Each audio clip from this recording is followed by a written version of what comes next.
Assalamualaikum warahmatullahi wabarakatuh. Salam sejahtera bagi kita sekalian. Salam, Om Swastiastu, Namo Buddhaya, salam kebajikan. Selamat datang dalam video saya. Semoga kalian selalu dalam kondisi terbaik kalian, kondisi yang sehat pastinya ya. Terima kasih untuk kalian yang sudah tekan video ini. Saya akan membahas seputar edukasi dan pastinya kita akan sama-sama belajar. Video kali ini akan membahas mengenai inventarisasi hutan dengan subtema pengantar teknik penarikan contoh. Mari kita mulai. Sebelum kita masuk ke materi inti, ada baiknya kalian mengetahui dulu bagaimana sih data itu bisa diperoleh. Jadi data itu atau sebuah informasi dapat kita peroleh dari yang pertama adalah rancangan percobaan. Cara ini sama dengan kita melakukan sebuah eksperimen. Contohnya kalian pengen tahu nih, pupuk kompos dengan pupuk kimia itu lebih bagus yang mana sih untuk tumbuhan?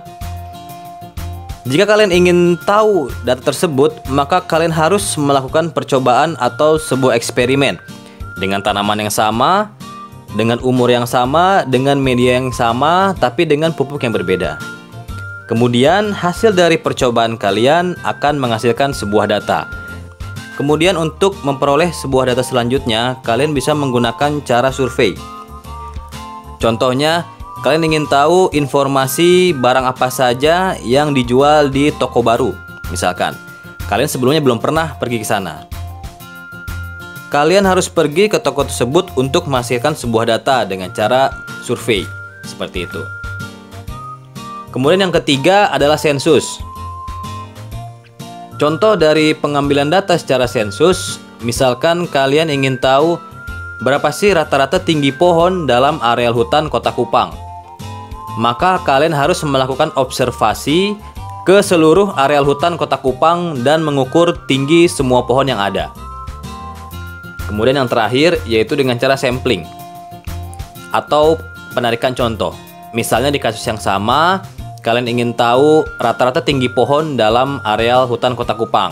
Tetapi cara sampling ini tidak membutuhkan observasi ke seluruh areal hutan di Kota Kupang. Kalian hanya observasi ke areal-areal yang sekiranya contoh yang kalian ambil ini dapat mewakili. Contoh lain misalnya, saya ingin mengetahui apakah mahasiswa kehutanan paham mengenai pengertian hutan. Saya tidak perlu melakukan observasi dengan menanyakan hal ini pada semua mahasiswa kehutanan. Saya dapat mengambil misalnya 5 orang dari tingkat 1, 5 orang dari tingkat 2, 5 orang dari tingkat 3, dan seterusnya. Hasil dari contoh yang terambil akan dianggap mewakili pengetahuan keseluruhan mahasiswa kehutanan, seperti itu. Nah, kita akan masuk dalam pembahasan mengenai sampling atau penarikan contoh. Di sini kalian harus bedakan antara populasi dengan contoh. Karena sampai akhir pembahasan, perbedaan ini harus jelas, biar nggak salah ya. Jadi populasi itu dapat dikatakan keseluruhan data atau data lengkap dari sebuah ruang. Di sini contohnya ada lingkaran. Jadi populasi itu adalah keseluruhan isi dalam lingkaran ini. Sedangkan kalau contoh bisa dibilang sampel atau bagian dari populasi yang sekiranya dapat mewakili keseluruhan populasi. Atau bisa dibilang contoh itu untuk menduga karakteristik dari kondisi populasi tersebut. Kemudian ada keuntungan-keuntungan kita melakukan sampling, yaitu yang pertama, minim biaya, waktu, dan tenaga.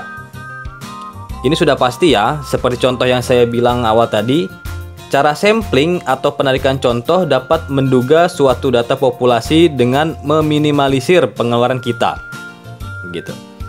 Selanjutnya, cepat dalam mengumpulkan informasi.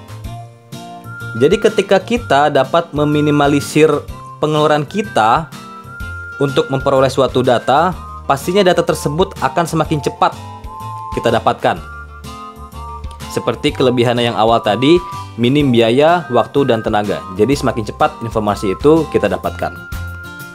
Kemudian selanjutnya ruang lingkup lebih luas.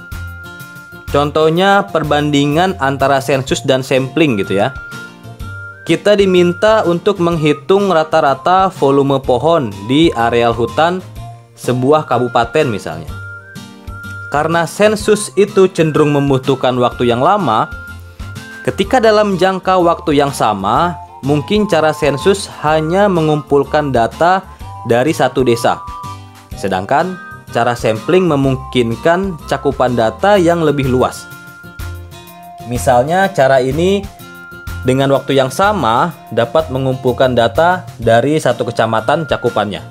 Seperti itu. Kemudian yang terakhir adalah lebih mudah dibandingkan dengan sensus. Ya, ini seperti keuntungan-keuntungan sebelumnya, dia minim biaya, waktu dan tenaga, cepat dan luas. Itu pasti lebih memudahkan kita dalam pengumpulan data. Tetapi ada beberapa ketentuan yang harus kalian perhatikan dalam pengambilan sampling atau penarikan contoh. Karena banyak terjadi kesalahan-kesalahan, yaitu kesalahan non-sampling. Ini bisa jadi kesalahan karena pengukuran, alatnya, kaliannya sebagai pengukur, dan lingkungannya. Kemudian kesalahan kedua yaitu kesalahan sampling atau sampling error. Nah, di sini agar semakin jelas perbedaan antara populasi dan contoh, mari kita lihat ilustrasi gambar di sini. Seperti yang saya sudah katakan sebelumnya, populasi itu merupakan data lengkap dari sebuah ruang, gitu. Di sini digambarkan seperti lingkaran yang besar tersebut. Kemudian, unit-unit populasi itu adalah data-data yang terdapat di dalam ruang populasi. Sedangkan, misalkan kita mau mengambil contoh begitu, unit contoh. Jadi di dalam populasi kita memilih beberapa unit contoh. Misalkan di sini digambarkan oleh 5 lingkaran yang berbeda warnanya di dalam ruang populasi. Jadi di sini contohnya saya mengambil 5 unit contoh. Dan secara keseluruhan kumpulan-kumpulan unit contoh ini bisa kita katakan contoh atau sampel. Yang mana contoh atau sampel ini kita ambil yang menurut kalian atau yang menurut saya ini dapat mewakili kondisi unit populasi.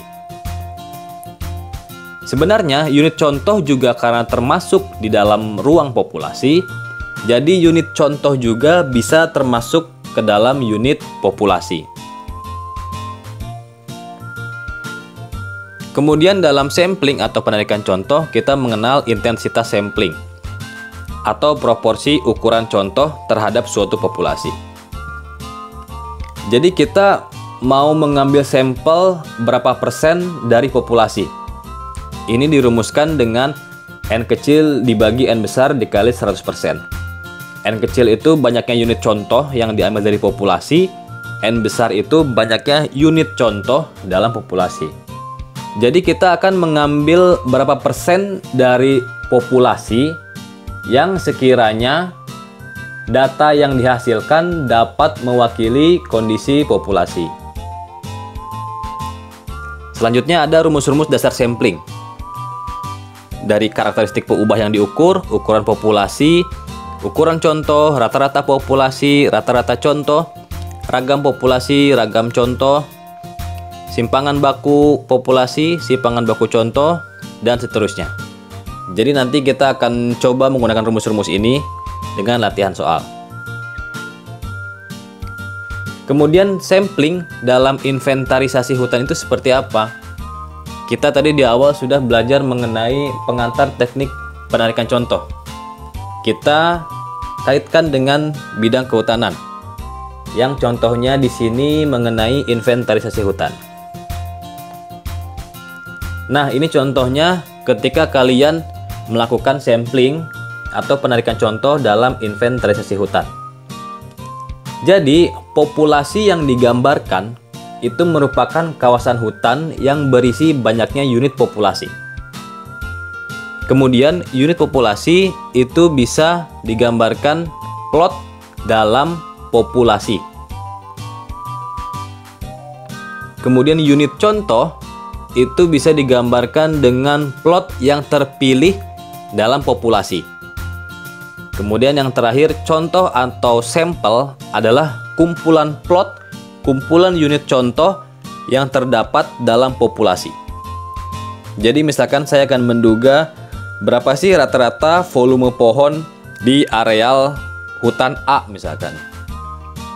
Jadi unit contoh ini adalah plot-plot yang akan saya ambil untuk mengukur volume pohon di areal hutan tersebut.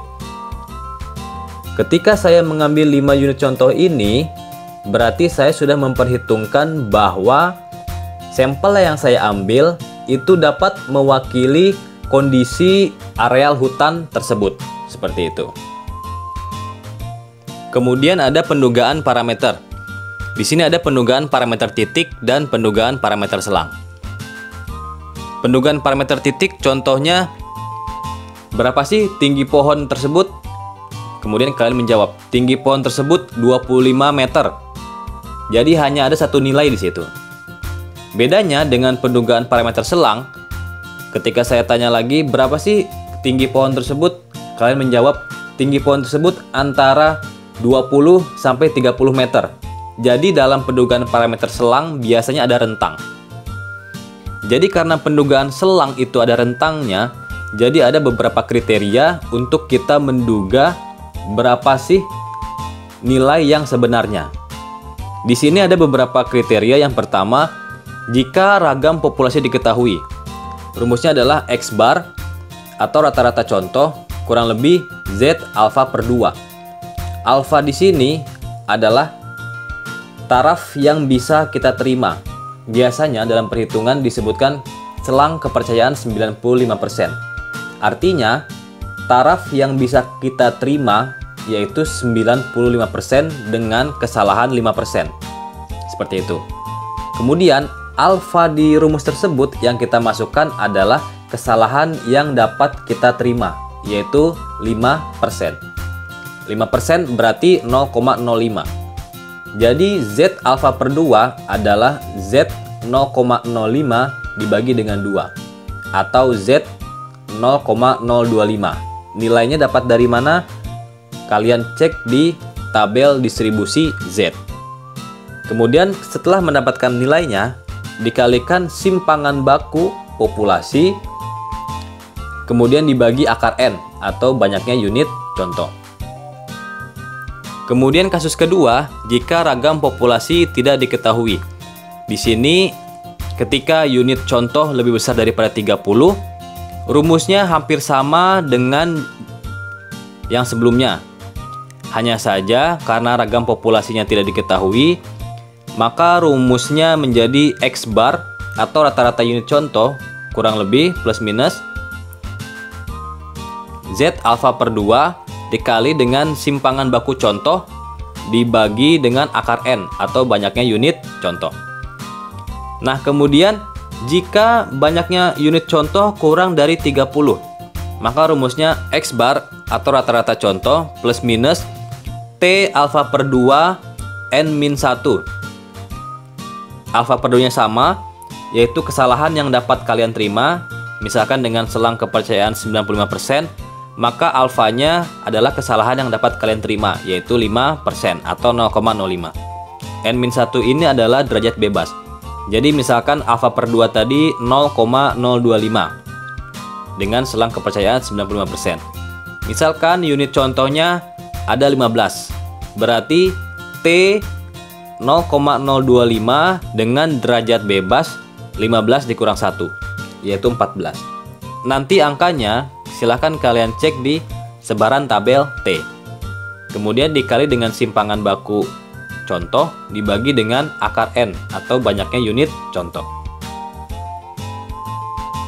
Kemudian bentuk unit contoh dalam inventarisasi hutan yaitu ada plot lingkaran, plot persegi, plot dengan jalur. Nah, ini contohnya. Biasanya Ketika plot lingkaran, jari-jarinya 17,8 meter. Jadi satu unit contohnya seluas 0,1 hektar. Kemudian untuk plot persegi bisa digunakan 20 x 20 meter dengan metode analisis vegetasi. Kemudian dikombinasikan dengan jalur seperti gambar yang ada di sebelah. Kemudian cara pengambilan contoh dalam inventarisasi hutan terdapat random sampling, systematic sampling, stratification, dan clustering. Keempat cara pengambilan contoh ini akan dibahas di video selanjutnya. Kita sudah belajar mengenai pengantar teknik penarikan contoh. Kemudian kita masuk ke contoh perhitungannya. Misalkan saya punya 15 plot unit contoh dan berisikan data volume pohonnya. Diketahui data volume setiap plot dalam kegiatan inventarisasi hutan pada KPH Kota Kupang NTT. Hitunglah A. Rata-rata contoh, B. Ragam contoh, C. Simpangan baku contoh, D. Koefisien variasi, dan E. Jika selang kepercayaan sebesar 95%, berapa batas bawah dan atas untuk menduga rata-rata populasi? Nah, untuk jawabannya kita mulai dari yang pertama, yaitu rata-rata contoh dengan rumus sebagai berikut. Jadi untuk rata-rata sendiri, kita hanya tinggal memasukkan keseluruhan data yang kita punya. Kita masukkan volume pohon, jadi kita tambahkan dari angka 81, kita tambahkan sampai angka 82. Jadi kita tambahkan semua data, kemudian dibagi dengan N atau banyaknya unit contoh, atau dalam kasus ini dibagi dengan 15, maka mendapatkan hasil sebesar 55,13 meter kubik per plot. Itu adalah rata-rata contohnya. Kemudian yang kedua yaitu ragam contoh. Di sini ada rumus, di sini sama aja ya. Ini rumus yang pertama atau yang ini rumus yang kedua. Ini hasilnya akan sama saja. Nanti kita bahas untuk rumus yang pertama dan rumus yang kedua. Nah, untuk rumus yang pertama, lebih baik kita membuat tabel seperti ini. Ini Y itu adalah volume plot yang saya punya. Ini ada 15 plot tadi, 81 hingga 82. Kemudian kolom berikutnya adalah Y dikurangi X bar, rata-rata contoh. Tadi rata-rata contohnya adalah 55,13. Jadi di kolom sini kita isikan 81 dikurang 55,13. Selanjutnya 51 dikurang 55,13. Selanjutnya 29 dikurang 55,13 dan seterusnya. Kemudian kolom berikutnya, hasil dari pengurangan peubah terhadap rata-rata contoh kalian kuadratkan. Jadi hasil dari sini kalian kuadratkan. Maka kalian akan mendapatkan angka-angka seperti berikut. Nah, kemudian keseluruhan data yang telah kalian kuadratkan ini kalian jumlahkan, yaitu mendapatkan hasil 9.321,374. Kemudian dibagi dengan N-1 atau banyaknya unit contoh dikurang 1. Maka hasilnya 665,8381 meter kubik per plot kuadrat. Kemudian rumus kedua sama, kalian lebih baik membuat tabel juga, tapi untuk kolomnya ini berbeda. Di sini ada kolom Y atau peubah yang kita punya datanya, yaitu 81 hingga 82, 15 plot tadi. Kemudian kalian jumlahkan keseluruhan peubah Y tersebut. Di sini sudah saya jumlahkan, yaitu sebesar 827. Kemudian peubah Y ini kalian kuadratkan di kolom berikutnya. Jadi di sini 81 kuadrat 6561, 51 kuadrat 2601 dan seterusnya. Kemudian setelah kalian mendapatkan semua, kemudian kalian jumlahkan lagi. Di sini totalnya 54.101 Seperti itu. Kemudian di kolom berikutnya adalah sigma peubah dikuadratkan. Jadi jumlah nilai dari peubah kita kuadratkan. Tadi jumlah nilai peubahnya berapa? Di sini ada 827. Maka kita kuadratkan. Menghasilkan nilai 683.929. Nah, kemudian untuk rumus yang kedua adalah jumlah dari peubah yang sudah dikuadratkan dikurangi jumlah peubah kemudian dikuadratkan dibagi n atau banyaknya unit contoh, kemudian dibagi lagi n-1 atau banyaknya contoh dikurangi 1. Maka hasilnya akan sama bernilai 665,8381. Nah, kemudian yang berikutnya adalah simpangan baku contoh. Simpangan baku contoh ini yaitu akar dari ragam contoh. Kita sudah punya nilai ragam contoh, jadi akar dari 665,8381 yaitu sebesar 25,8. Selanjutnya untuk koefisien variasi yaitu rumusnya simpangan baku contoh dibagi dengan rata-rata contoh dikali 100%. Kita sudah punya simpangan baku contohnya 25,8 dibagi dengan rata-rata contoh yaitu 55,13 dikali dengan 100%, yaitu besarannya 46,80%. Koefisien variasi ini menggambarkan seberapa beragamnya data yang kalian punya. Soal selanjutnya yaitu mengenai selang kepercayaan 95%. Karena ragam populasinya tidak diketahui dan banyaknya unit contoh kurang dari 30, maka kita menggunakan rumus X bar plus minus T alfa per 2 N-1 dikali S atau simpangan baku contoh per akar N atau banyaknya unit contoh. Kita sudah punya datanya semua, tinggal kita masukkan yaitu 55,13 plus minus T 0,05 karena 95%, jadi alfanya 0,05 atau 5%. Kemudian untuk derajat bebasnya 15 min 1 dikalikan simpangan baku 25,8 per akar 15 dari banyaknya unit contoh. Kita sudah punya semua datanya, kita tinggal mencari nilai untuk T 0,025 dengan derajat bebas 14. Nah, di sini akan saya tampilkan distribusi tabel T. Kolom yang ke bawah ini itu menunjukkan derajat bebas. Kemudian kolom yang memanjang ini menunjukkan satu arah atau dua arah kasus yang sedang kita analisis. Nah, ketika kita cocokkan untuk derajat bebas 14 dengan selang kepercayaan 95%, kita menggunakan dua arah. Jadi di kolom yang atas itu tertulis 0,025, kemudian 0,05 itu sama saja. Karena 0,025 untuk dua arah, 0,05 untuk satu arah.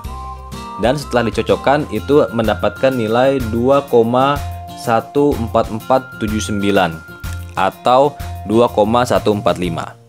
Setelah kita hitung, kita mendapatkan hasil 55,13 plus minus 14,3. Maksudnya apa? Jadi dapat dikatakan saya percaya 95% bahwa rata-rata dari populasi atau rata-rata volume pohon untuk ruang populasi berkisar antara 40,83 sampai 69,43 meter kubik per plot. Jadi untuk batas bawah itu X bar atau rata-rata contoh dikurang 14,3. Jadi batas bawahnya itu adalah 40,83. Sedangkan untuk batas atasnya itu 55,13 ditambah 14,3 yaitu 69,43 seperti itu. Oke, segitu dulu materi dari saya. Terima kasih kalian yang sudah menonton video ini sampai habis. Sampai jumpa di video selanjutnya. See you next time.